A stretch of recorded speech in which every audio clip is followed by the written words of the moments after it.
நம்ம unit 17 short ஆன்சர்ல 7th question பார்க்கலாம். What is colostrum, how is milk production hormonally regulated? So இந்த question அவங்க என்ன கேட்குறாங்கன்னா, கொலஸ்ட்ரம்னா என்னன்னு கேட்குறாங்க.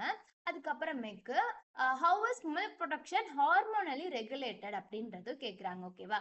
ஸோ நம்ம ஃபர்ஸ்ட் கொலஸ்ட்ரம்னா என்ன அப்படின்றத பார்க்கலாம். இப்போ பேபி வந்து பார்ன் ஆனதுக்கு அப்புறம் மதரோட பேபி பார்ன் ஆனதுக்கு அப்புறம் மதரோட மெமரி கிளாண்ட்ல இருந்து ஃபர்ஸ்ட் ரிலீஸ் ஆகுற அந்த ஃப்ளூயிட் தான் வந்து நம்ம கொலஸ்ட்ரம் அப்படின்றத சொல்றோம். ஓகேவா?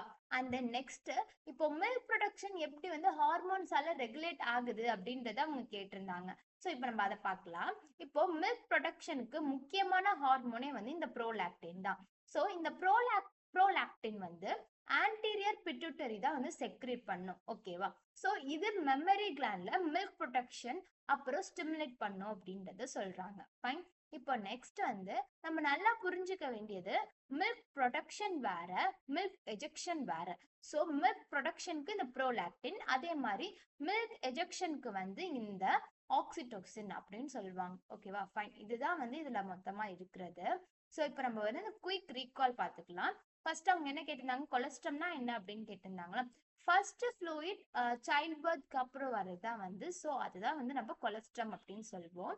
அப்புறம் மில்க் ப்ரொடக்ஷன் அப்படின்றப்போ ப்ரோலாக்டின், மில்க் எஜெக்ஷன் அப்படின்றப்போ ஆக்சிடோசின். Fine, thank you.